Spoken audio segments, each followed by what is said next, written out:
Imaginem mover uma montanha inteira, 99 milhões de toneladas de terra e rocha, usando apenas as próprias mãos, sem uma única máquina. Este esforço titânico não foi para construir um túmulo para reis, como as pirâmides de Gizé, mas para fazer algo ainda mais impossível: ressuscitar uma terra morta. Numa região onde as florestas desapareceram e a água evaporou, agricultores sem dinheiro e sem tecnologia realizaram o maior feito de engenharia ecológica do século. Como é que um país devastado pela fome conseguiu trazer 106 mil acres de floresta de volta à vida sem plantar uma única árvore? A resposta desafia tudo o que sabemos sobre a natureza. Para entender o tamanho deste milagre, precisamos voltar ao momento em que o inferno desceu à Terra. A Etiópia, localizada nas terras altas da África Oriental, nem sempre foi o deserto poeirento que vimos nos noticiários dos anos 80. Houve um tempo em que este lugar era conhecido como o Jardim da África. Florestas densas e vibrantes cobriam mais de 60% do território, e rios profundos alimentavam uma das regiões mais férteis do continente. Mas numa espiral de destruição que parece um filme de terror, esse paraíso entrou em colapso.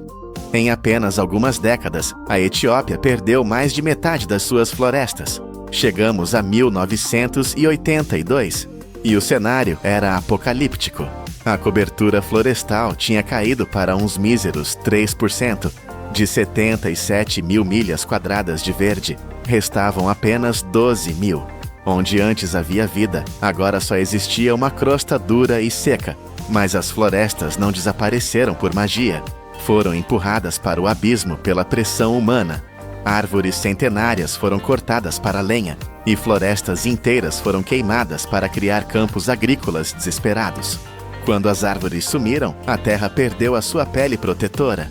Sem raízes para segurar o solo, a capacidade de reter água desapareceu. A chuva parou de cair, os rios secaram e o vento soprou a terra fértil, deixando para trás um deserto vermelho. E então aconteceu o inevitável: a Grande Fome de 1983. Foi a tragédia mais devastadora da história do país, tirando a vida a mais de 1 milhão de pessoas em apenas 2 anos. O mundo assistiu em choque, mas ninguém sabia como parar a hemorragia de um ecossistema inteiro. A Terra estava clinicamente morta. No meio deste cenário de pesadelo, quando todas as esperanças pareciam perdidas, surgiu uma ideia radical. As tentativas tradicionais de salvar a Terra tinham falhado miseravelmente. Projetos internacionais gastaram milhões para plantar novas árvores, mas 90% dessas mudas morriam em poucas semanas. O sol escaldante de 40 graus Celsius cozinhava as plantas vivas, ou o gado faminto comia o pouco que restava. Plantar novas árvores era caro, lento e francamente inútil.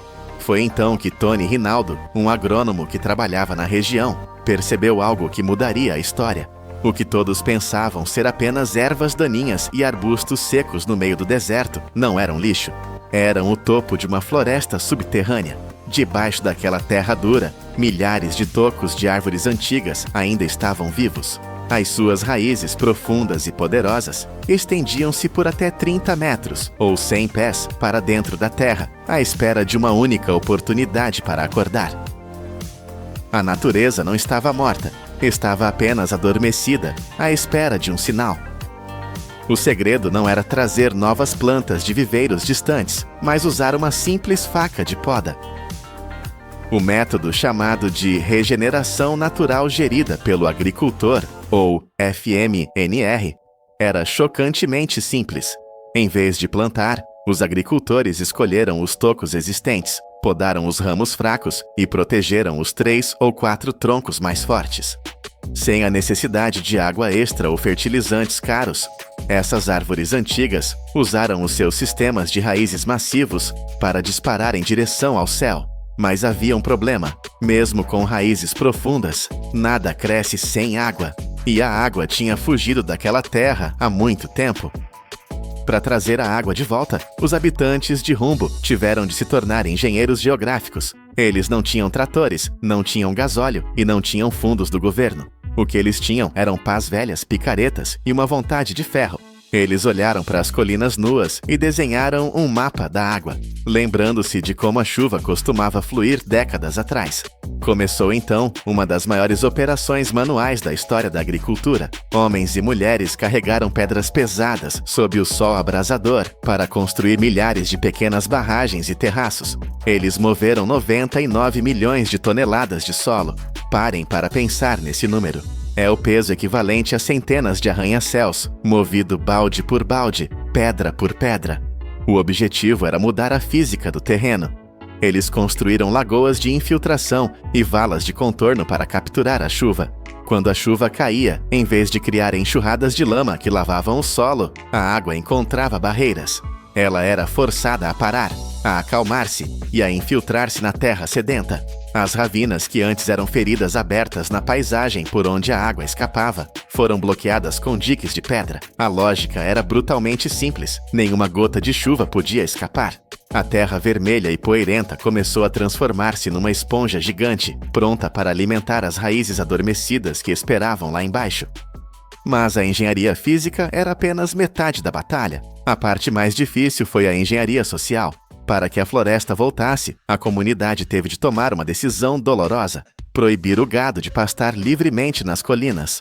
Durante gerações, cabras e ovelhas comeram cada broto verde que tentava nascer, e os seus cascos duros compactavam o solo até ele ficar como cimento.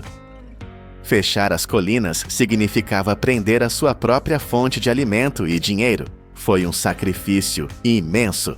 Eles dividiram a terra em 3 zonas rigorosas: os vales para a irrigação, as encostas médias para a agricultura e o topo das colinas, sagrado e intocável, para a regeneração da floresta.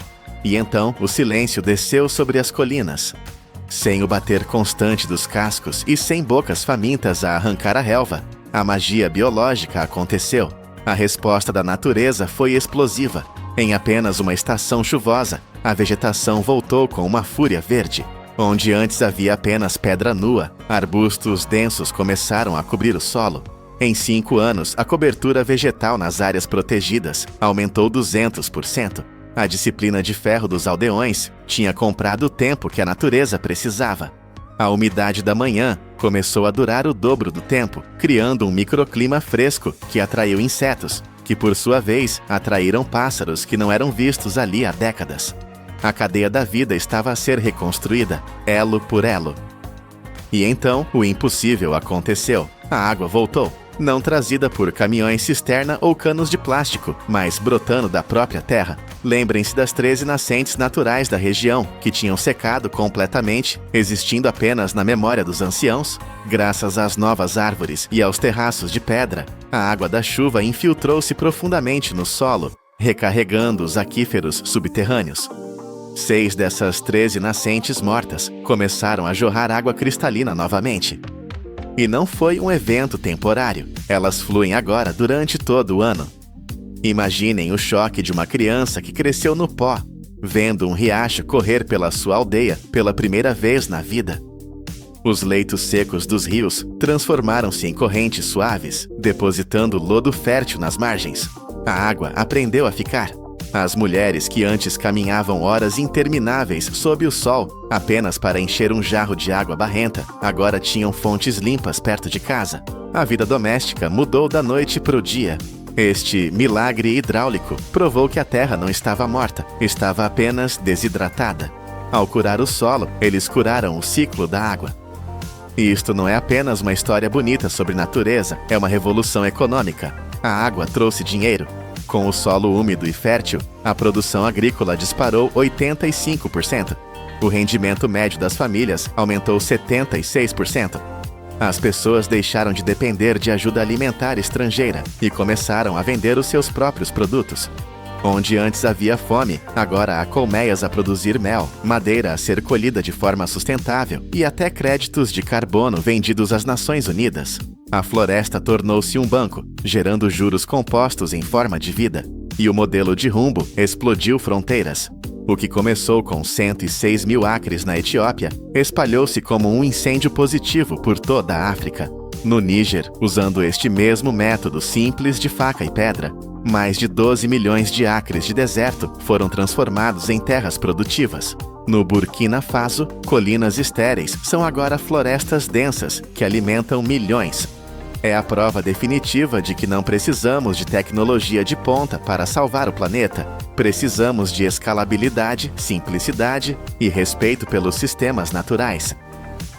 Voltamos à pergunta que iniciou esta jornada. É possível criar uma floresta sem plantar uma árvore? A resposta está gravada na paisagem da Etiópia. 99 milhões de toneladas de terra movidas à mão não construíram um monumento de pedra fria, mas sim a fundação para o futuro da vida na Terra. Debaixo dos nossos pés, muitas vezes, a solução já existe. Raízes antigas, sementes adormecidas e ciclos de água esquecidos estão apenas à espera que paremos de lutar contra eles e comecemos a trabalhar com eles. A natureza não precisa que a reinventemos. Ela só precisa de espaço para respirar e lembrar-se do que costumava ser. De um deserto de pó vermelho a um oásis de ouro verde. Esta é a prova do poder da indústria humana quando alinhada com a força da terra. Se gostaram de descobrir este segredo subterrâneo, deixem o vosso like e subscrevam o canal Poder da Indústria. Há muito mais segredos neste planeta à espera de serem revelados. No meio do deserto mais hostil do Médio Oriente, existe um rio. Mas este rio não foi feito por processos naturais ao longo de milênios. Foi construído pelo homem, escavado diretamente na areia, e transporta algo que desafia a lógica, o oceano. Mas como é que se transforma a água salgada, a água mais inútil do mundo para beber, numa fonte de vida capaz de sustentar uma nação inteira? E mais crítico ainda, como é que se impede que esse rio de bilhões de litros de água simplesmente desapareça nas areias sedentas do deserto antes de chegar ao seu destino? Durante décadas, o deserto de Negev, no sul de Israel, foi considerado uma terra morta, um lugar de desolação. O solo estava seco, gretado e era quase impossível cultivar qualquer coisa. Imagine um lugar onde o sol não é um amigo, é um inimigo. As temperaturas no verão sobem acima dos 43 graus Celsius, o que são 110 graus Fahrenheit. É um calor tão intenso que frita a paisagem. A chuva era uma memória distante, caindo apenas algumas semanas por ano. E mesmo assim, os aquíferos subterrâneos, as reservas de emergência, secavam lentamente, ano após ano. A agricultura, a linha vital desta jovem nação, estava à beira do colapso total. Cidades inteiras e quintas sobreviviam da água racionada, trazida em caminhões-cisterna que viajavam centenas de quilômetros. Era uma vida no limite da sobrevivência. No entanto, a apenas algumas dezenas de quilômetros desta paisagem implacável estava o mar Mediterrâneo, vasto e interminável e cheio de água salgada. Inútil para beber, inútil para a agricultura. Este contraste deu origem à aposta mais ousada e desesperada de Israel. Se a água doce não chegava ao povo, o povo teria de ir buscar o oceano e forçá-lo a entrar no deserto. O projeto Água do Deserto foi oficialmente aprovado no ano 2000. O custo? Quase 3 mil milhões de dólares. Não era um simples projeto de infraestrutura. Era uma aposta de tudo ou nada, com o futuro do país em jogo. Mas antes que uma única gota de água pudesse ser canalizada, antes que uma única pá de terra pudesse ser movida para o canal, os engenheiros enfrentaram um inimigo silencioso e muito mais traiçoeiro, a própria areia. Não se pode construir uma hidrovia multibilionária em cima de dunas de areia que se movem com o vento. Seria como construir um arranha-céus em cima de água. A primeira tarefa foi, portanto, transformar o deserto árido num local de construção viável. Foi uma verdadeira batalha contra a geologia. Primeiro, eles precisavam de saber onde o chão era firme. Para isso, usaram tecnologia que parece saída da ficção científica, imagens de satélite de alta resolução e radar de penetração no solo. Basicamente, eles fizeram uma radiografia do deserto para mapear as dunas movediças e identificar as poucas áreas estáveis. Equipas de topografia viveram no coração do Negev durante meses, perfurando centenas de poços de teste, alguns com mais de 30 metros de profundidade, o equivalente a um prédio de 10 andares, apenas para estudar as camadas de rocha e areia escondidas. Só depois deste mapeamento é que o verdadeiro trabalho começou. Centenas de bulldozers, como um exército mecânico, foram mobilizados. O seu trabalho era achatar as dunas, cortando os cumes altos e redistribuindo essa areia para encher as áreas mais baixas. O objetivo era criar uma superfície lisa e equilibrada, mas a areia, mesmo achatada, continua a ser areia. Continuava a ser fofa e instável. A solução foi brilhante na sua simplicidade. Os engenheiros descobriram que injetar água na superfície solta ajudava a ligar os grãos. Então, longos braços de irrigação e tubos subterrâneos começaram a pulverizar quantidades controladas de água sobre o local. Assim que a areia atingia o nível certo de umidade, rolos compressores pesados, com tambores de aço maciço, passavam por cima, compactando a superfície, removendo todas as bolsas de ar e fixando as partículas no lugar. O barulho constante destes tambores ecoou pelo deserto durante meses. Era o som da areia movediça a ser transformada num alicerce firme, quase tão sólido como betão. Com o deserto literalmente pregado no lugar, começou uma das maiores operações de escavação da história moderna. A escala é difícil de compreender. Todos os dias, cerca de 70 mil toneladas de areia e solo eram removidas do Negev. 70 mil toneladas, todos os dias. Ao longo de um corredor de construção que se estendia por quase 400 quilômetros. Mais de 1.200 engenheiros, operadores de máquinas e trabalhadores trabalharam em turnos rotativos, dia e noite, suportando o calor implacável do deserto. O canal em si foi desenhado com um perfil em U, largo, com cerca de 45 metros de largura na base e uma profundidade média de 7 metros. Mas a verdadeira maravilha não é o tamanho, é a precisão. Para permitir que bilhões de litros de água fluíssem naturalmente, usando apenas a gravidade, sem a necessidade de bombas dispendiosas que consomem rios de eletricidade, a inclinação longitudinal tinha de ser perfeita, e eles conseguiram. Uma inclinação de apenas 1 polegada, cerca de 2,5 centímetros, por cada 100 pés de comprimento, ou 30 metros. Imagine um campo de futebol. A inclinação de uma ponta a outra seria quase imperceptível a olho nu. Manter esta precisão ao longo de centenas de quilômetros é um feito de engenharia inacreditável. Mas todo este trabalho de escavação não valeria nada se a água simplesmente desaparecesse. O solo do deserto é sedento. Por isso, a fase de revestimento, a impermeabilização, tornou-se a mais crítica de todo o projeto. O leito e as encostas do canal foram primeiro nivelados com uma camada de areia fina. Depois, a armadura. Painéis de betão com 12 centímetros de espessura foram despejados no local, secção a secção. As juntas entre cada painel gigante foram meticulosamente preenchidas com selante de alcatrão quente.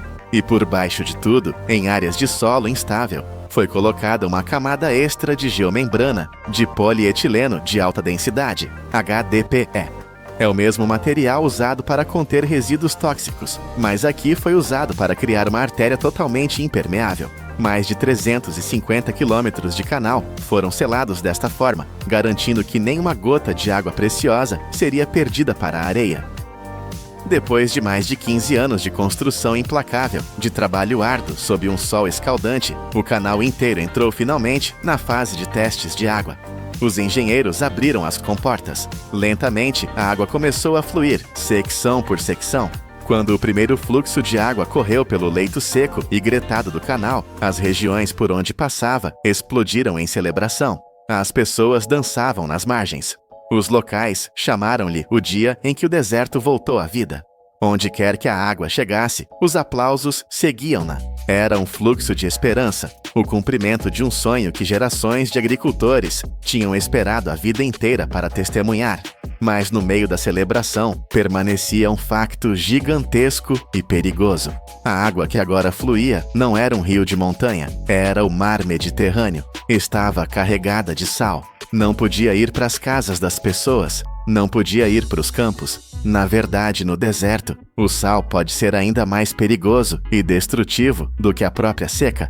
Ele queima as raízes das plantas e envenena o solo, tornando-o estéril para sempre.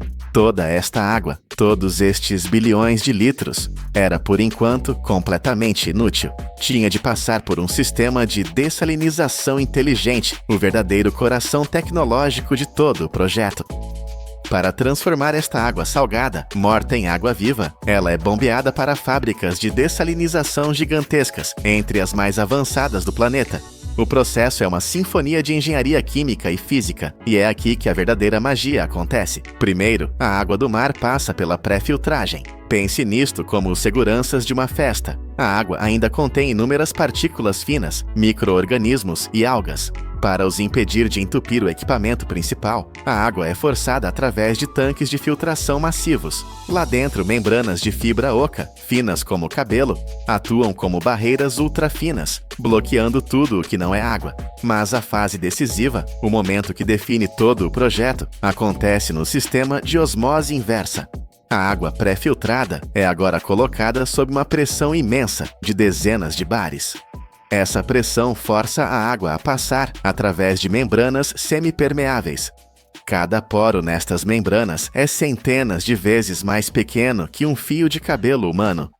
É literalmente uma parede invisível. Esta parede permite que apenas as moléculas puras de H2O passem. O sal, os metais pesados, os químicos, tudo que não é água pura é barrado e deixado para trás. A alta pressão transforma a mistura salgada e turva num fluxo de água cristalina. Mas isto cria um novo e fascinante problema. A água fica demasiado pura. Torna-se quase água destilada, vazia, sem os minerais essenciais. E essa água não só tem um sabor morto, como também pode ser prejudicial para o corpo humano se bebida em grandes quantidades. A solução, eles têm de corrigir a água. Entram em ação sistemas de dosagem de alta precisão. Pequenas e controladas quantidades de cálcio e magnésio são adicionadas de volta à água. Isto reequilibra o pH, restaura um sabor limpo e natural e torna a água perfeita para consumo. Finalmente, a desinfecção. Potentes lâmpadas de luz ultravioleta ou ozono eliminam quaisquer micro-organismos resistentes que possam ter sobrevivido, garantindo segurança total. Agora sim, a água que era do oceano está agora mais pura do que a água de muitas nascentes e está pronta para a sua viagem de centenas de quilômetros através do Negev. O sistema, uma vez totalmente operacional, tem uma capacidade inacreditável. Pode transportar até 72 mil metros cúbicos de água por hora. Para se ter uma ideia, isso é água suficiente para encher 30 piscinas olímpicas a cada 60 minutos. Esta água flui para redes de irrigação gota a gota, uma tecnologia que o próprio Israel foi pioneiro em desenvolver. Em vez de desperdiçar água inundando os campos, este sistema entrega a água e os nutrientes diretamente à raiz de cada planta, poupando cada gota como se fosse ouro. E o resultado é uma transformação total, visível do espaço. Dezenas de milhares de hectares de terra, onde antes havia apenas pó e rocha, tornaram-se verdes. Onde havia apenas sol e calor, surgiram pomares de laranjeiras, vinhas, campos de trigo e fileiras de tamareiras carregadas de frutos. Visto de satélite, o que se vê hoje é uma longa fita verde serpenteando através do deserto dourado. É a Artéria Verde de Israel, uma linha de vida artificial que liga o norte e o sul do país. Vilas foram reconstruídas, crianças tiveram escolas e quintas de alta tecnologia brotaram da areia. O que começou como uma luta desesperada de uma nação contra uma terra queimada, transformou-se num projeto que mudou a própria natureza. Hoje, as laranjas que crescem no deserto de Negev não são um milagre. São a prova com 12 mil quilômetros de comprimento de que, no século XXI, o recurso mais valioso e poderoso do planeta não é o petróleo, nem o ouro, nem mesmo a água. É o pensamento de engenharia. Mais de 200 mil toneladas de gás tóxico são transformadas em enxofre sólido todos os dias. É o ouro industrial que alimenta todo o mundo químico. A jornada deste elemento é extraordinária. O vapor quente condensa-se num fluxo de líquido vermelho brilhante e depois cristaliza-se em blocos dourados sólidos. Desde as minas vulcânicas na Indonésia até as refinarias de petróleo no Médio Oriente, a produção de enxofre é a prova da nossa capacidade de transformar veneno em poder. E essa é a jornada que estamos prestes a descobrir. Do que antes parecia uma substância vulgar, escondida no subsolo, o enxofre tornou-se uma das matérias-primas mais influentes no mundo industrial. Todos os anos, mais de 70 milhões de toneladas são produzidas globalmente.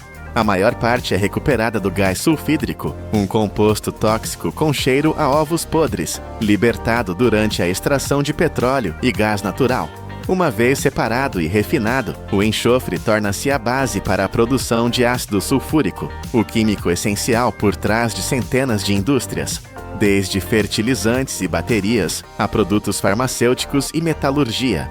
Mas muito antes de entrar nas fábricas, este elemento estava ligado à fé e à guerra. No Antigo Egito, o enxofre era usado para purificação e mumificação. Na China, tornou-se um ingrediente-chave na invenção da pólvora. Ao longo de milhares de anos, a humanidade transformou os fumos tóxicos e o odor vulcânico acentuado do enxofre num pilar do progresso. Se o processo Frasch representa o auge da engenharia moderna, a mineração de enxofre vulcânico mostra como os humanos ainda aproveitam a energia bruta da própria Terra. Em locais como a cratera do Monte Ijen, na Indonésia, uma das poucas minas de enxofre natural ainda ativas hoje. O processo desenrola-se num cenário que é simultaneamente majestoso e implacável. Toda a área está coberta por um denso fumo branco, onde os gases de sulfureto de hidrogênio e dióxido de enxofre escapam constantemente do solo a temperaturas de mais de 400 graus Fahrenheit. Quando estes gases tóxicos encontram o ar frio e o oxigênio, inflamam-se no famoso fogo azul, chamas azuis brilhantes que podem atingir até 15 pés de altura, visíveis apenas na escuridão da noite. A cena é surreal e bela, mas também revela um ambiente mortal, onde uma única respiração profunda pode queimar os pulmões ou cortar totalmente o oxigênio. Através da névoa espessa, os mineiros indonésios, a maioria deles trabalhadores independentes, escalam a cratera todos os dias, carregando cestos de bambu e barras de ferro. Eles instalam tubos de cerâmica ao longo das paredes da cratera para direcionar os gases quentes para fora, permitindo que o processo de condensação ocorra de forma mais uniforme. À medida que os gases encontram o ar mais frio, o enxofre evaporado começa a condensar, transformando-se num líquido borbulhante vermelho-laranja que flui ao longo dos canais de rocha natural. Em poucos minutos, o enxofre derretido arrefece e solidifica numa crosta amarela brilhante, a forma bruta e primitiva do enxofre. Os mineiros então quebram estas crostas manualmente, usando martelos de metal ou pés de cabra. Cada pedaço pesa cerca de 10 a 20 libras, e eles carregam cesto após cesto, até que o peso total atinja entre 150 e 200 libras. Eles carregam estas cargas por uma encosta de quase 2 milhas de comprimento, com algumas secções subindo a quase 45 graus, muitas vezes descalços ou usando sandálias de borracha finas. Trabalhando em condições tão tóxicas, a maioria não tem mais do que um pano úmido ou uma simples máscara de tecido para cobrir o rosto. No entanto, muitos continuam o trabalho durante décadas, ganhando apenas 3 a 5 dólares americanos por dia. No local de recolha, perto da base do vulcão, os blocos de enxofre arrefecidos são separados por tamanho e pureza antes de serem enviados para refinação. Toda a área de Kauai e Jen produz apenas cerca de 20 a 30 toneladas de enxofre por dia, mais de 400 vezes menos do que a quantidade recuperada diariamente num único complexo industrial no Catar. Esta operação em pequena escala revela uma verdade impressionante. Enquanto o Catar representa o auge da segurança de alta tecnologia em circuito fechado, Kauai e Jen permanece um retrato vivo da resistência humana. Então, como é que a indústria obtém os seus milhões de toneladas? Na indústria de refinação de petróleo e gás natural, o enxofre não é extraído diretamente das rochas. Em vez disso, é recuperado do gás sulfídrico, um subproduto tóxico que se forma durante o processamento do petróleo bruto. Em vez de libertar este gás para a atmosfera, as refinarias aproveitam-no através do que é conhecido como o processo Claus. Um método que é simultaneamente seguro e eficiente em termos energéticos. Começa quando parte do sulfureto de hidrogênio é queimada dentro de uma câmara de reação, o que produz gás dióxido de enxofre. Estes dois gases são então misturados e reagem a altas temperaturas, criando um fluxo de vapor de enxofre e vapor de água. Esse vapor é arrefecido dentro de um condensador, onde o enxofre se transforma num líquido vermelho brilhante que goteja para um poço de recolha. Aí é purificado, arrefecido e solidificado em densos blocos dourados. Este método permite recuperar mais de 95% do enxofre no gás de entrada, transformando o que seria um resíduo tóxico num recurso industrial valioso. Mas antes de se tornar ouro, tem de passar por uma purificação final. Depois de recuperado, o enxofre bruto ainda contém muitas impurezas, como poeira mineral, cinzas vulcânicas e vestígios de óleo. Para atingir o nível de pureza necessário, é enviado para um tanque de fusão controlado, onde a temperatura é cuidadosamente regulada. O processo começa com o aquecimento gradual do enxofre a cerca de 260 graus Fahrenheit, o suficiente para o derreter completamente sem alterar a sua estrutura química. Uma vez liquefeito, o enxofre fundido é bombeado através de um sistema de filtração de várias fases, no qual camadas de malha metálica e materiais porosos retêm as partículas sólidas restantes. Na fase seguinte, o líquido passa para uma torre de decantação que separa o vapor e os compostos voláteis. Quaisquer resíduos orgânicos ou vestígios de metais são removidos num tanque de absorção. Graças a estes passos, a cor do enxofre torna-se mais clara e uniforme. Quando todas as impurezas são eliminadas, o enxofre atinge um nível de pureza de até 99,9%. Esta é a qualidade exigida antes de seguir para as linhas de produção química. Após a fase de refinação, o fluxo de enxofre fundido purificado é enviado diretamente para a área de arrefecimento e peletização. Aqui, um sistema de distribuição controlado por pressão divide o fluxo em jatos finos que são pulverizados numa torre de arrefecimento cheia de ar fresco circulante. Dentro desta câmara, a temperatura é cuidadosamente regulada para que o enxofre solidifique no ar, formando pequenas pelotas redondas. O ar frio é soprado para cima a partir da base, criando um fluxo em contracorrente oposto ao enxofre em queda. A diferença de temperatura faz com que cada gota endureça gradualmente, ainda suspensa no ar, produzindo pelotas esféricas uniformes com apenas alguns centímetros de diâmetro. Na parte inferior da torre, as pelotas endurecidas são recolhidas numa esteira de arrefecimento por ar forçado, onde o fluxo de ar distribuído uniformemente baixa a sua temperatura para cerca de 120 graus Fahrenheit. O material arrefecido é então transferido para uma peneira vibratória de múltiplos níveis, que classifica as pelotas por tamanhos industriais padrão. O produto final são pelotas de enxofre finas e uniformes, com uma superfície seca e uma cor amarela dourada natural. Esta forma granular é preferida em aplicações industriais, porque é fácil de embalar, produz menos poeira e derrete de forma mais uniforme. As pelotas de enxofre purificadas são transferidas diretamente para uma instalação de armazenamento selada, localizada junto ao terminal de exportação. Toda a área é mantida sob condições secas, frescas e livres de poeira. Uma rede de sensores monitoriza continuamente a umidade para garantir que o material mantenha sua cor dourada, brilhante antes do carregamento. A partir daí, as pelotas movem-se ao longo de um sistema de transporte fechado de baixa pressão, que as leva diretamente para a estação de carregamento de navios. Na doca, o equipamento de carregamento automatizado controla tanto a taxa de fluxo como o peso total do enxofre, à medida que este é descarregado nos porões de carga do navio. Cada porão é dividido em compartimentos mais pequenos, revestidos com materiais resistentes à umidade e equipados com ventiladores de ventilação com regulação de pressão para manter temperaturas estáveis durante toda a viagem. Rotas de navegação especializadas que ligam o Médio Oriente, o Sudeste Asiático e a América do Norte formam uma rede de transporte global massiva. Cada navio que sai do porto transporta dezenas de milhares de toneladas de enxofre, uma mercadoria silenciosa que, no entanto, serve de base a inúmeras indústrias em todo o mundo. Mas por que tanto esforço para transportar este pó amarelo? Para onde vai ele? A resposta está mesmo debaixo do capô do seu carro. Depois de refinado, o enxofre torna-se um dos materiais silenciosos que mantém a indústria moderna a funcionar. A maior parte do fornecimento mundial de enxofre é usada para produzir ácido sulfúrico, um químico tão essencial que o seu volume de produção é frequentemente visto como uma medida da força industrial de uma nação. O que poucas pessoas sabem é que este mesmo ácido também vive dentro das baterias de carro. Dentro de cada bateria, o ácido sulfúrico atua como o eletrólito que permite que a eletricidade flua, carregue e descarregue repetidamente para ligar o motor. Mas como é que esse ácido é realmente enchido na bateria? Antes de chegar ao núcleo, a solução de ácido sulfúrico purificado é diluída até a densidade precisa e arrefecida a uma temperatura segura. Cada caixa de bateria vazia é posicionada com precisão sob um conjunto de bicos de enchimento automatizados.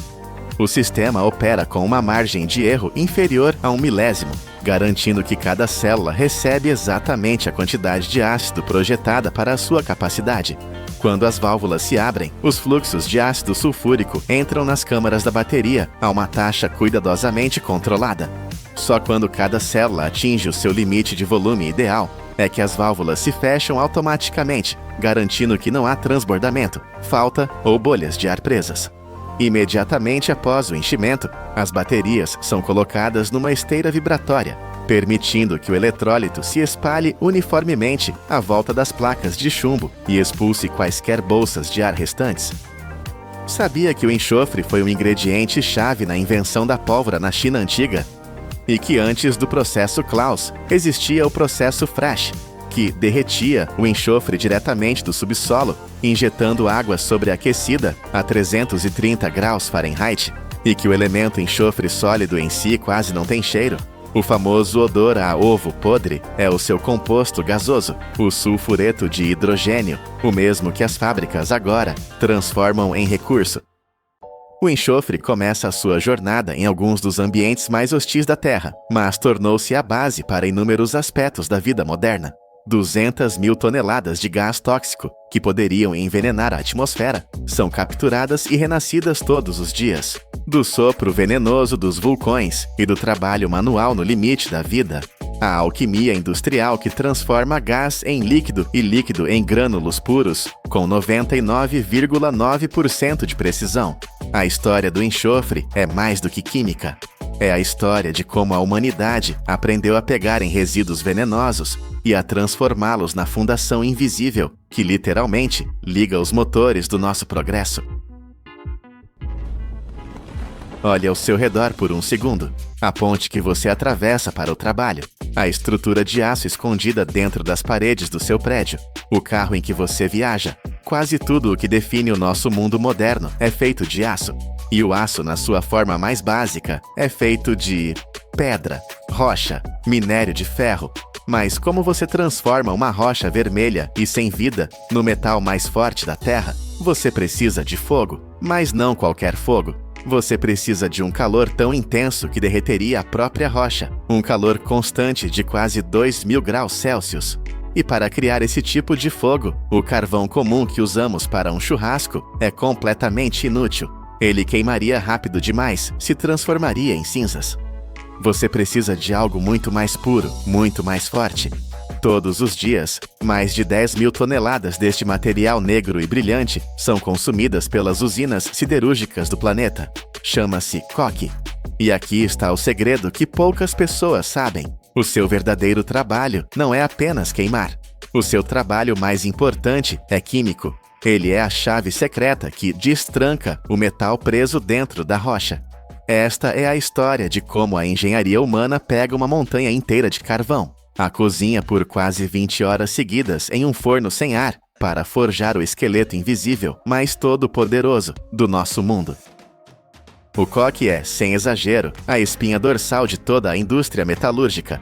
Pense nele não apenas como o combustível, mas como o ingrediente ativo. Se o aço fosse pão, o coque seria o fermento. É ele que causa a transformação. Dentro das fábricas gigantescas, ele faz duas coisas. Primeiro, gera o calor extremo. Segundo, e mais importante, ele realiza a química. Liberta o oxigênio do minério de ferro, deixando o metal puro para trás. Por causa desse papel duplo e insubstituível, a indústria siderúrgica que depende dele é um motor econômico inacreditável. Só nos Estados Unidos, esta cadeia de produção gera quase 520 bilhões de dólares todos os anos. É mais do que o produto interno bruto inteiro de muitos países. Ela sustenta direta ou indiretamente cerca de 2 milhões de empregos, mas este poder colossal tem um custo igualmente colossal. Este é o grande paradoxo da nossa era. O processo de queima do coque nos altos fornos é a maior fonte de emissões de carbono em toda a indústria. É responsável por algo entre 65% e 80% de todo o dióxido de carbono libertado pela fabricação de aço. Cada tonelada de aço que produzimos tem uma sombra de carbono, e ela começa aqui. Para entender por que este material sujo é tão vital, nossa jornada começa muito antes do fogo da fábrica. Ela começa nas profundezas da terra, em minas a céu aberto que mais parecem montanhas invertidas. Máquinas titânicas operam em uma escala difícil de imaginar. Escavadeiras gigantescas do tamanho de prédios de 3 andares removem a terra. Elas carregam caminhões basculantes que parecem saídos de um filme de ficção científica. Cada caminhão pode transportar mais de 400 toneladas de carvão bruto em uma única viagem. Isso é o peso de 80 elefantes adultos, movido por um único veículo. Em outros lugares, a busca pelo carbono acontece em um mundo totalmente diferente. Milhares de pés abaixo da superfície, em túneis escuros e estreitos, máquinas de corte contínuo abrem caminho pela rocha. O ar é pesado e a temperatura pode chegar a 120 graus Fahrenheit, ou quase 50 graus Celsius. Não por causa de máquinas, mas pelo calor da própria terra. Robôs e transportadores movem o carvão em um fluxo constante para a superfície. A escala global é quase incompreensível. Todos os anos, a humanidade extrai mais de 8 bilhões de toneladas de carvão. Desse número gigantesco, quase 1 bilhão de toneladas são destinadas a um único propósito: alimentar as coquerias do mundo. Imagine um trem de carga tão longo que poderia dar a volta ao planeta. E tudo isso apenas para fazer coque. Mas este carvão bruto, recém-saído da mina, não está pronto.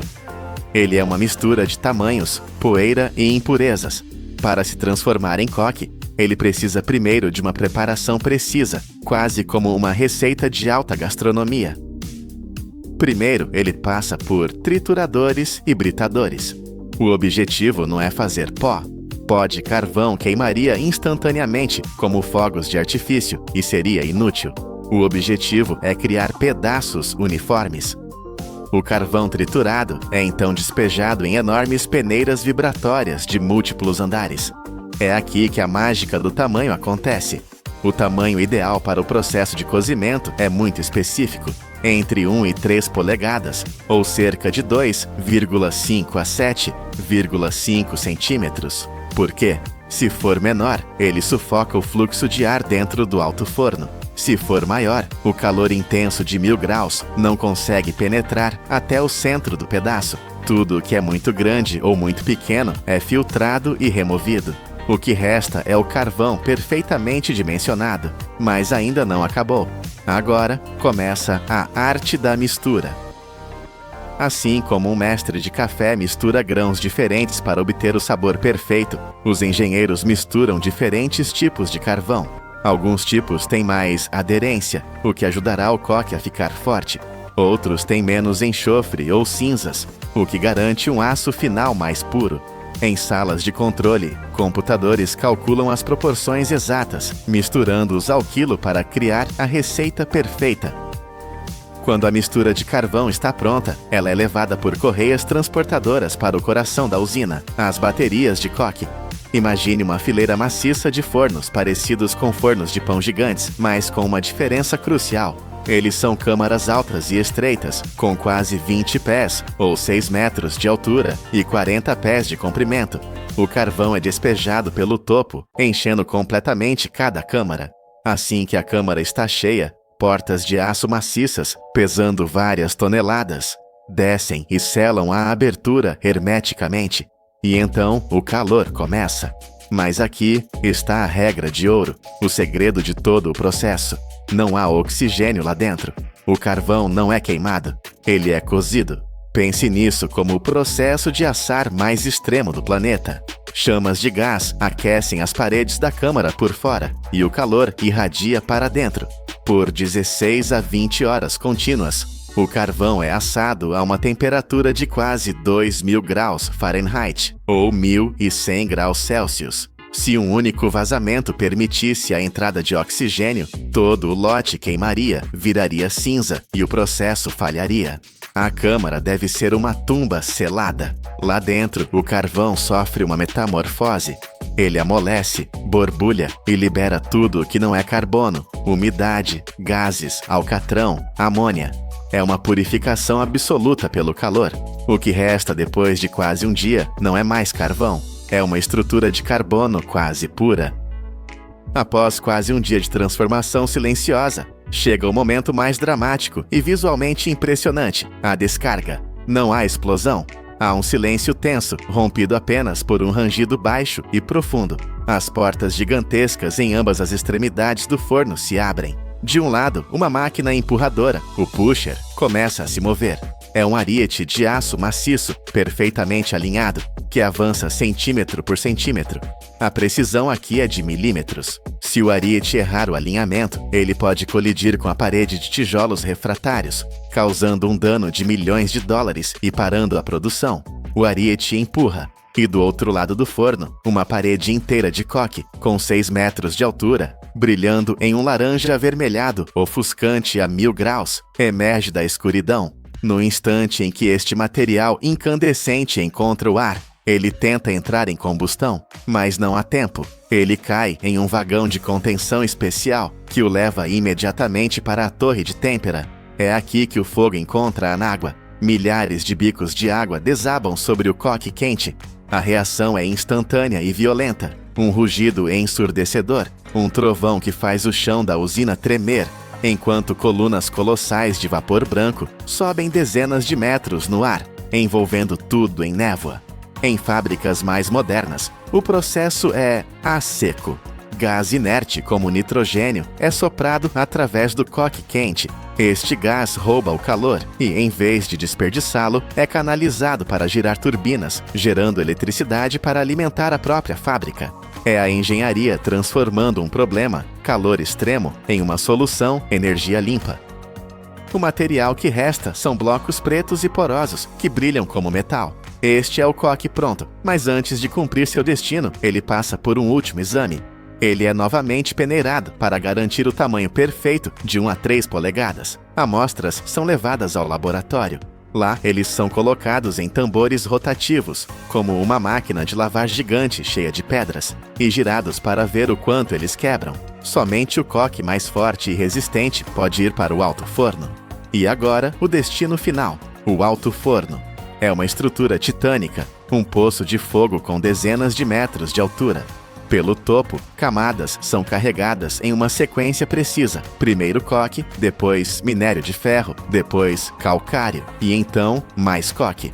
Lá dentro, a temperatura ultrapassa os 3.600 graus Fahrenheit, quase 2.000 graus Celsius. E aqui, a mágica química finalmente acontece. O coque, agora na temperatura máxima, libera um gás especial chamado monóxido de carbono. Este gás está faminto por oxigênio. Ele sobe pelo forno e encontra o minério de ferro, que é óxido de ferro. O gás faminto ataca a rocha e rouba o oxigênio dela. É uma reação química que liberta o ferro. A rocha sólida se desfaz e o ferro puro, agora líquido, escorre para o fundo do forno, formando um rio de metal derretido. O coque agiu como a chave que destrancou o metal. Este rio de metal laranja brilhante que escorre do fundo do forno ainda não é o aço que usamos, é ferro gusa. E ele tem um problema. Está sujo, contaminado com todo o carbono que acabou de absorver do coque. Este excesso de carbono o torna quebradiço como vidro. Para limpá-lo, ele precisa de uma etapa final, a mais violenta de todas. O ferro gusa líquido é despejado em um conversor básico de oxigênio, ou BOF, um recipiente gigante em forma de pera. Então, uma longa lança de oxigênio desce do teto e dispara um jato de oxigênio puro a velocidades supersônicas diretamente no metal derretido. A reação é uma violência controlada, um rugido que abala o edifício. uma fonte de faíscas brancas e chamas que sobem alto. É o som do oxigênio queimando o excesso de carbono e as impurezas. Em questão de minutos, o ferro quebradiço é purificado, transformando-se no aço forte e flexível que conhecemos. A partir daqui, o aço líquido está pronto. Ele é derramado em moldes para solidificar em grandes blocos. Mas, enquanto ainda estão vermelhos de calor, esses blocos são enviados para os laminadores. Pense neles como rolos de macarrão industriais, gigantes e poderosos. O aço quente passa entre rolos de aço maciço, que o espremem com uma força de milhares de toneladas, tornando-o mais fino e mais longo. É este processo de esmagamento que força os cristais do metal a se alinharem, dando ao aço sua força lendária. Ele se transforma em chapas finas para carros, vigas para prédios ou os trilhos que conectarão cidades. Mas antes de terminarmos, você sabia? O coque não é apenas uma estrutura forte, ele é, na verdade, uma esponja de carbono. É sua estrutura interna porosa, que permite que o ar quente flua através dele no alto forno. Mas é a força dessa estrutura de esponja que o impede de ser esmagado pelas toneladas de minério de ferro empilhadas sobre ele. Nenhum outro material no mundo pode fornecer calor extremo, força estrutural e a química de redução, tudo ao mesmo tempo. E aqueles gases e alcatrão liberados durante o cozimento de 20 horas, eles não são desperdiçados. Eles são capturados, limpos e usados como gás combustível para aquecer os próprios fornos. É um ciclo quase perfeito. Então, como você transforma a rocha em aço? Você precisa da chave. Você usa o coque, da escuridão total da mina, ao cozimento selado de 20 horas, até o inferno controlado de 2.000 graus do alto forno. Cada viga que sustenta uma ponte, cada chapa de metal que forma um navio, existe por causa deste esqueleto de carbono. É a prova da nossa engenhosidade, da nossa capacidade de dominar os elementos. Mas é também a nossa maior conta a pagar. Aquele gás, o dióxido de carbono, que é liberado quando o oxigênio é roubado da rocha, é o fantasma nesta máquina. O nosso mundo moderno, forte e imponente, é construído inteiramente sobre este processo. E a maior questão da engenharia para o século XXI é esta: agora que o dominamos, como vamos reinventá-lo? Vocês acham que o compensado é apenas um monte de serragem prensada? Um material barato, usado para tapar buracos em construções? É hora de repensar. E se eu dissesse que essa placa de madeira é, na verdade, um símbolo de alta engenharia? Um material projetado que começa sua jornada como uma fita de madeira quase transparente, com apenas 1 milímetro de espessura. Uma fita contínua, desenrolada de uma tora maciça, que gira a centenas de rotações por minuto contra uma lâmina afiada. Isso não é simplesmente madeira. É a engenharia transformando a natureza em algo mais forte. Mas como os engenheiros conseguem, literalmente, desenrolar uma árvore inteira? Como eles pegam essa fita frágil e a transformam em um painel estrutural tão forte e estável que se tornou a base da arquitetura moderna e do design de interiores? Esta é a incrível jornada da madeira, de uma floresta gerenciada até se tornar uma maravilha da engenharia. A jornada para criar uma única placa de compensado não começa em uma floresta antiga, derrubada ao acaso. Ela começa em um ambiente totalmente projetado e controlado. A fonte da matéria-prima são plantações industriais gigantescas. Pense nelas não como florestas, mas como máquinas verdes de alta eficiência. Vastas plantações de árvores como acácia, eucalipto ou pinheiro, plantadas em fileiras perfeitas. Diferente de uma floresta natural, que pode levar um século para se regenerar, essas árvores são cultivadas para crescer rápido. Elas atingem o tamanho ideal para o corte, em um ciclo incrivelmente curto, de apenas 7 a 20 anos. Cada hectare, cada metro quadrado é otimizado. Em 1 hectare, podem crescer de 2.000 a 3.000 árvores, todas plantadas com um espaçamento calculado para que recebam a quantidade exata de luz solar e nutrientes, sem desperdício. Hoje, essas fazendas de árvores cobrem mais de 290 milhões de hectares ao redor do mundo. É uma área gigantesca que fornece mais da metade de toda a madeira usada para compensados no planeta. Este modelo de plantação industrial tem uma missão crítica: Ele permite que a indústria produza em massa, sem precisar destruir as florestas nativas, que são vitais para o nosso ecossistema. Quando chega a hora da colheita, não há espaço para improviso. É um balé mecanizado. Máquinas pesadas, chamadas harvesters, avançam em formação. Elas agarram a árvore, a cortam na base, removem todos os galhos e a cortam em toras padronizadas em questão de segundos. E aqui, a eficiência é total. Os troncos retos e perfeitos são separados e seguem para a fábrica. Mas e os topos das árvores? Assim que as toras chegam ao pátio da fábrica, elas entram no que parece ser uma gigantesca área de espera. Mas é uma espera de alto risco. Se as toras recém-chegadas da floresta forem deixadas ao sol e ao ar livre, elas secarão de forma desigual. A parte de fora secará mais rápido que o núcleo úmido. Essa tensão interna faz a madeira rachar, e uma tora rachada é inútil para o processo. Por isso, o pátio inteiro é equipado com sistemas de nebulização. Jatos de água finos borrifam as pilhas de toras constantemente, mantendo a umidade estável e protegendo a matéria-prima. Mas para que a madeira possa ser desenrolada, ela precisa estar macia, e para isso, ela precisa ser cozida. As toras são pegas por guindastes e mergulhadas em enormes piscinas de concreto ou seladas dentro de câmaras de vapor. A água nessas piscinas não está morna. Ela é mantida a uma temperatura escaldante, entre 80 e 100 graus Celsius, praticamente água fervente. As toras ficam nesse banho de vapor por horas, às vezes até um dia inteiro. O calor intenso e a umidade penetram profundamente na madeira, até o seu coração. Esse processo relaxa as fibras de celulose e, o mais importante, amolece a lignina, a cola natural que mantém as fibras unidas. A tora, antes dura e rígida, torna-se flexível e maleável, pronta para a etapa mais impressionante de todas.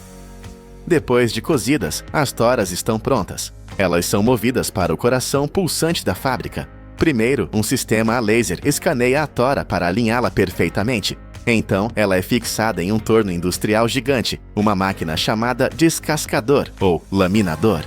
A tora começa a girar, devagar no início e depois cada vez mais rápido, atingindo centenas de rotações por minuto. É um borrão de movimento. Então, uma lâmina de aço maciça, com mais de 3 metros de comprimento e afiada como uma navalha cirúrgica, avança. Ela é pressionada firmemente contra a tora em alta velocidade. O que acontece a seguir é quase mágico.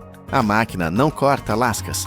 Ela descasca a tora, como se estivesse apontando um lápis gigante. O resultado é uma fita contínua de madeira, uma única folha chamada lâmina ou folheado, que se desenrola da tora em um fluxo hipnótico e ininterrupto. A espessura dessa fita é o fator mais crítico de todo o processo. Ela tem apenas 1 a 3 milímetros de espessura. A precisão aqui é absoluta. Se a lâmina variar apenas 0,1 milímetros, mais fino que uma folha de papel, a folha inteira pode ser considerada inútil, pois comprometerá a força da placa final. Para garantir essa precisão, sensores a laser medem a espessura da fita milhares de vezes por segundo, enviando dados para um computador que ajusta a lâmina em tempo real. Em menos de 1 minuto, o que era uma tora sólida e pesada desaparece, deixando para trás apenas um pequeno núcleo cilíndrico e centenas de metros de fita de madeira perfeita. Esta longa fita de madeira agora é cortada por lâminas automáticas em painéis de tamanho padrão, mas eles estão completamente encharcados, contendo mais de 30% de água do processo de cozimento. Se fossem prensados assim, a água se transformaria em vapor e explodiria a placa. Eles precisam ser secos, e secos rapidamente. Os painéis molhados são alimentados em sistemas de secagem especializados. São túneis de fogo gigantescos, que se estendem por dezenas de metros de comprimento. As folhas são colocadas em correias transportadoras de metal e viajam por uma série de zonas de aquecimento. Dentro desses túneis, ventiladores potentes sopram ar superaquecido, com temperaturas que variam de 150 a 180 graus Celsius, por cima e por baixo de cada folha. O processo é rápido e violento. Em apenas 5 a 7 minutos, a umidade dentro da madeira evapora completamente. O nível de umidade despenca de 30% para um número exato, geralmente entre 6 e 8%.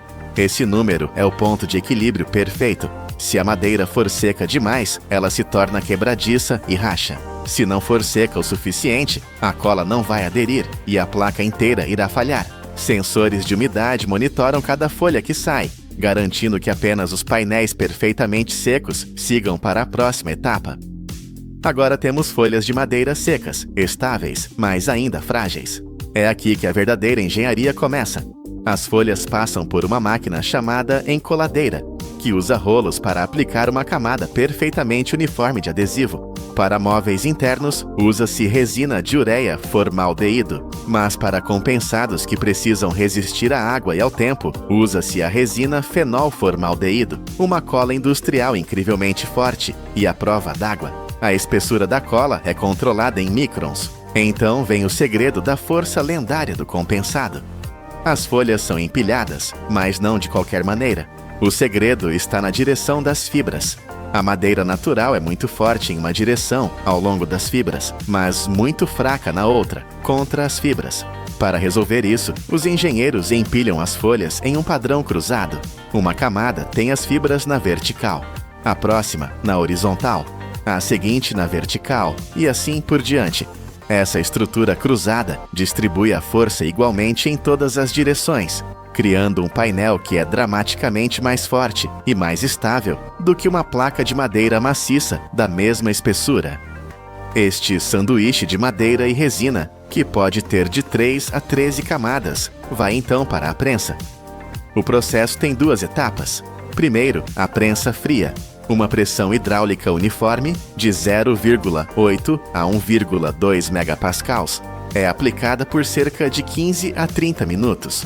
O objetivo aqui não é curar a cola, mas sim espremer todo o ar de dentro do sanduíche e garantir que a cola se espalhe perfeitamente, criando um contato total entre as camadas. É a preparação. Depois, o painel vai para o evento principal, a prensa quente. Esta é uma máquina de múltiplos andares, com placas de aço grossas que são aquecidas. A temperatura sobe para 120 a 150 graus Celsius, enquanto a pressão hidráulica aumenta massivamente de 1 a 1,5 megapascals. Isso é uma força esmagadora, como colocar toneladas de peso em cada metro quadrado. Sob esse ataque combinado de calor extremo e pressão intensa, a resina fenólica passa por uma transformação química. Ela se polimeriza. Ela derrete, penetra profundamente nas fibras da madeira e depois endurece, soldando as camadas em um bloco único e indivisível. Em cerca de 4 a 7 minutos, o que era uma pilha de folhas soltas torna-se um único painel de engenharia, perfeitamente plano e incrivelmente forte. O painel de compensado emerge da prensa quente, um produto finalizado. Ele é então movido para a área de acabamento. Serras de alta velocidade com pontas de diamante cortam as bordas, aparando qualquer excesso e deixando o painel com dimensões milimetricamente precisas. Em seguida, lixadeiras industriais com múltiplos rolos tratam a superfície, deixando-a lisa e pronta para uso. Mas e todo o lixo gerado até aqui? E os núcleos cilíndricos que sobraram dos tornos? E todas as aparas das bordas e as folhas que foram rejeitadas pelo controle de qualidade?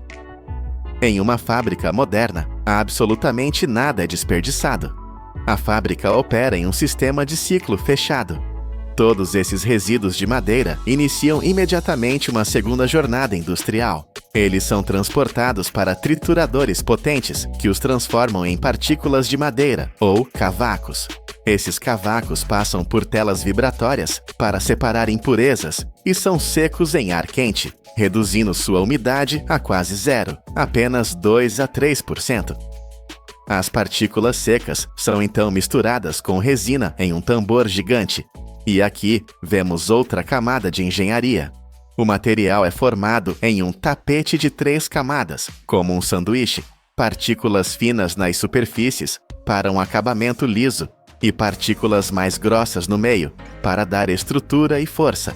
Este tapete de partículas e resina é carregado em outra prensa quente, esta operando a temperaturas ainda mais altas, de 180 a 200 graus Celsius. A resina derrete e une as partículas, e o que era lixo renasce como uma placa de aglomerado, MDP. Um material estável e econômico, pronto para ser usado em milhões de móveis. E vocês sabiam de algumas coisas? É essa estrutura de fibras cruzadas que torna o compensado tão estável. Ele resiste a empenar, encolher ou rachar em todas as direções, algo que a madeira maciça não consegue fazer. A cola fenólica usada no compensado naval é tão poderosa que você pode ferver a placa em água por horas, e as camadas simplesmente não irão se separar. E aqueles núcleos cilíndricos que sobram do torno, eles não são um problema. Eles são a principal fonte de matéria-prima para a linha de produção de aglomerado. Desde a pequena semente em um viveiro, passando pelos banhos de 100 graus para amolecer, enfrentando a lâmina de 3 metros que desenrola uma fita de 1 milímetro, até ser fundida sob toneladas de pressão a 150 graus. O compensado não é apenas madeira laminada, é um testemunho da engenhosidade humana. É um símbolo de como a engenharia pegou um recurso natural, analisou suas fraquezas e o redesenhou para ser melhor, mais forte, mais estável e mais eficiente. E tudo isso dentro de um modelo de produção sustentável. Um ciclo fechado, onde cada fibra, cada galho e cada pedaço de resíduo é transformado, garantindo que absolutamente nada seja desperdiçado. Todos os anos, o mundo produz mais de 10 mil milhões de blocos de betão, um número astronômico para um material que parece tão simples. Eles estão em toda parte, desde fundações enterradas nas profundezas do solo, até aos arranha-céus que definem as nossas cidades. Cada um destes blocos, aparentemente humilde, é projetado para resistir a mais de 1.500 libras por polegada quadrada de força de compressão. Isto é o equivalente a colocar o peso de vários automóveis, concentrado numa superfície não maior que a palma da sua mão. Mas como é que algo feito de areia, pedra e água se torna tão incrivelmente forte? Como é que esta lama básica se transforma num pilar da engenharia moderna? O segredo não está, como muitos pensam, apenas na mistura. Está no que acontece depois da sua formação.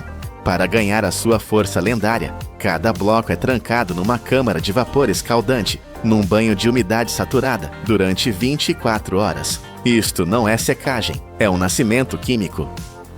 A jornada do bloco de betão não começa numa misturadora ruidosa, mas sim no silêncio calculado de um laboratório de materiais. Tudo começa com uma receita, uma fórmula de engenharia afinada com precisão. O esqueleto do bloco é formado por gravilha ou pedra britada. Isto constitui entre 60% a 70% da mistura total.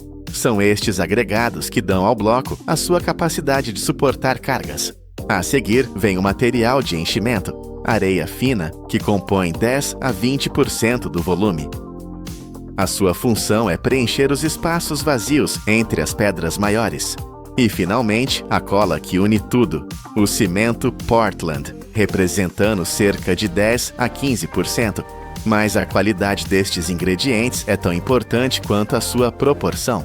A falha começa antes mesmo de a primeira pá ser levantada.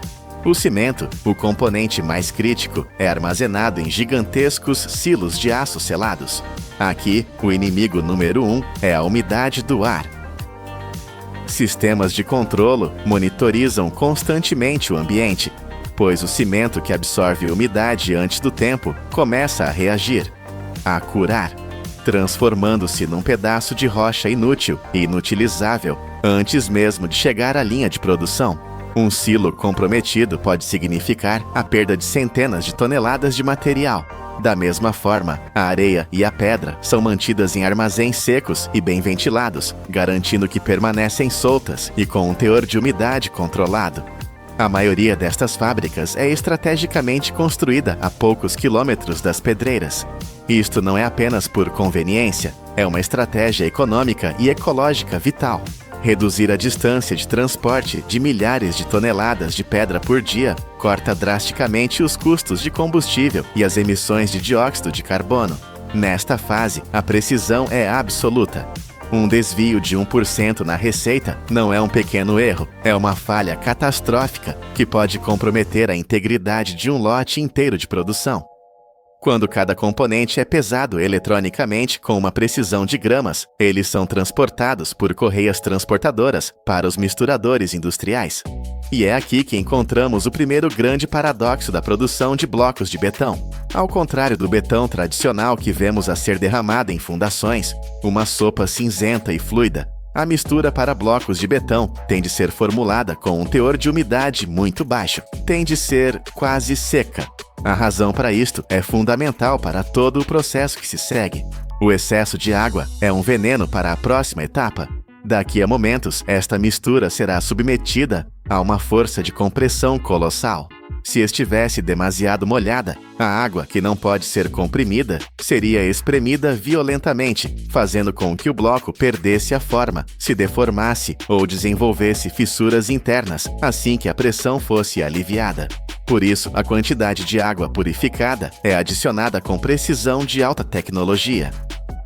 Dentro de misturadores de grande capacidade, eixos de aço pesados e lâminas poderosas giram continuamente, não apenas misturando, mas amassando os ingredientes. A água ativa quimicamente o cimento, começando a criar a pasta que revestirá cada grão de areia e cada pedaço de pedra. Este equilíbrio é tão delicado que mesmo nas fábricas mais modernas, muitos operadores experientes ainda realizam o teste da mão. O engenheiro agarra num punhado da mistura e aperta-a. Ela tem de se manter coesa, formando um aglomerado sólido na sua luva, mas não pode libertar uma única gota de água. Tem de ser coesa o suficiente para formar uma massa sólida, mas seca o suficiente para manter a sua forma sob pressão. Não é culinária, é ciência dos materiais em ação, num equilíbrio perfeito entre plasticidade e densidade. Esta massa ideal, apenas úmida, está agora pronta para o nascimento da forma. É transportada para o coração pulsante da fábrica, a prensa de moldagem automatizada. Esta máquina é o núcleo de formação de toda a linha, uma maravilha da engenharia síncrona. A mistura de betão é alimentada num conjunto de moldes de aço, compartimentos que definem a geometria exata dos blocos. Dependendo do tamanho, o sistema pode comprimir entre 4 a 12 blocos num único ciclo de segundos. E então, o processo começa. Não é apenas uma prensa, é um ataque coordenado, um golpe duplo de força. Primeiro, um sistema de compactação hidráulica de alta pressão exerce uma força tremenda a partir de cima, atingindo várias toneladas por polegada quadrada. Isto comprime a mistura firmemente no molde, maximizando a sua densidade bruta e espremendo o ar aprisionado. Mas a pressão sozinha não é suficiente. Se apenas pressionasse, a mistura mais densa ficaria no topo, enquanto o fundo permaneceria mais solto. Simultaneamente, um mecanismo de vibração de alta frequência ativa-se por baixo do molde. Esta vibração intensa e controlada distribui o material uniformemente, faz com que as partículas de areia, gravilha e cimento se agitem, se acomodem e se entrelacem firmemente, preenchendo cada microvazio que a pressão por si só não conseguiria alcançar. É como um jogo de Tetris molecular, onde cada peça encontra o seu lugar perfeito. A pressão da densidade, a vibração da uniformidade. Quando a fase de compressão termina, os blocos recém-formados emergem. São superfícies planas, arestas vivas e uma estrutura compacta. Mas esta perfeição geométrica é uma ilusão. Neste exato momento, os blocos são frágeis. Mantêm a sua forma, mas ainda não têm força. São pouco mais do que um castelo de areia molhado e densamente compactado. Os blocos verdes e frágeis são agora transportados por sistemas automatizados para a fase que responde à nossa pergunta inicial. É aqui, longe dos martelos e das prensas, que a verdadeira força nasce.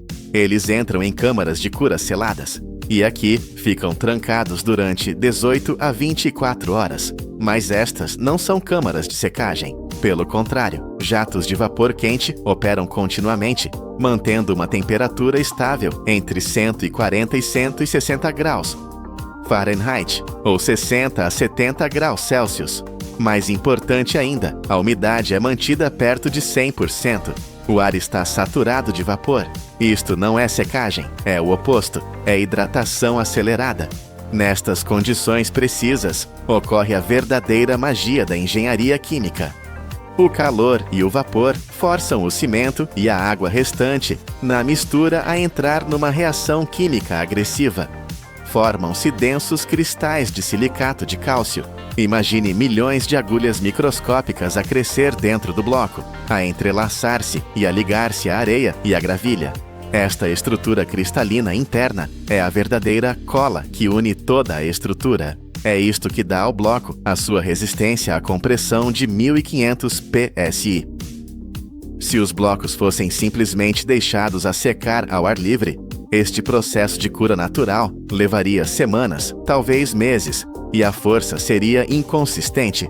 Aqui, no ambiente controlado da câmara de vapor, a fábrica alcança em 24 horas, o que a natureza levaria um mês para fazer. É aqui que o betão deixa de ser areia e pedra e se torna estruturalmente uma rocha artificial projetada.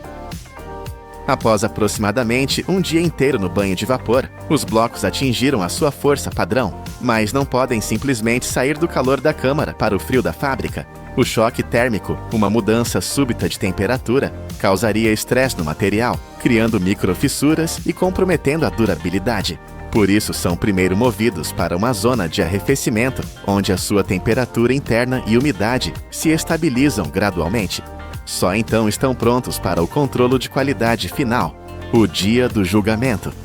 Um sistema automatizado seleciona aleatoriamente amostras de cada lote de produção. Estes blocos de teste são levados para o laboratório com um único propósito: serem destruídos. Eles são colocados numa prensa hidráulica de teste. Uma força crescente é aplicada. O computador mede a resistência até que, com um estalido súbito, o bloco falha. O sistema registra os dados, 1540 psi. O lote inteiro é aprovado. Os blocos que passam na inspeção são então enviados para a linha de embalagem. É um Tetris automatizado.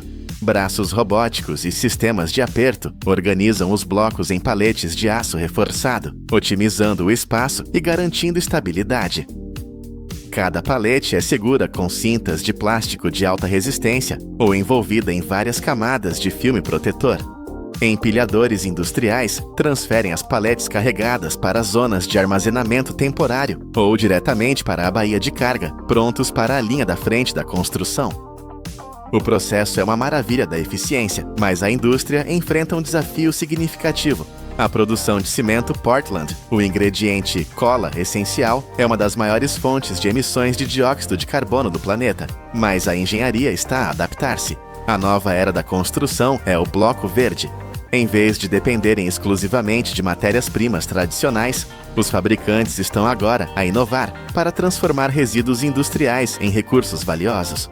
Em muitas formulações modernas, uma parte significativa do cimento é substituída por cinzas volantes, um subproduto fino das centrais termoelétricas a carvão.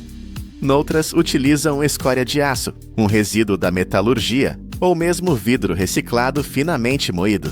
Estes aditivos não só mantêm a resistência estrutural, como também reduzem as emissões de CO2 em até 40% por cada bloco produzido. O processo não só conserva recursos naturais, mas transforma os subprodutos de uma indústria na matéria-prima de outra. O bloco de betão está a ser redefinido, mantém a sua força lendária, mas reduz drasticamente a sua pegada ambiental. Sabia que, para além da construção, os blocos de betão desempenham funções surpreendentes? Graças à sua estrutura densa, são usados para construir barreiras acústicas e de isolamento térmico em redor de parques eólicos e instalações de energia solar. Nos portos, são usados como quebra-mares e fundações para contentores, resistindo à força corrosiva do oceano. E na agricultura, são reaproveitados para construir celeiros, armazéns ou recintos para animais, concebidos para durar décadas sob as condições mais adversas. 10 mil milhões de blocos por ano. Cada um deles é o resultado de engenharia precisa e inovação contínua. Cada um passou pelo armazenamento a frio da matéria-prima, pelo golpe duplo de pressão e vibração, e pelo batismo de vapor de 24 horas que lhe deu força. A partir de materiais familiares como areia, cimento e gravilha, a humanidade construiu milhões de estruturas duradouras. Da areia e pedra comuns, criamos a fundação invisível que nos permite, literalmente, construir até ao céu.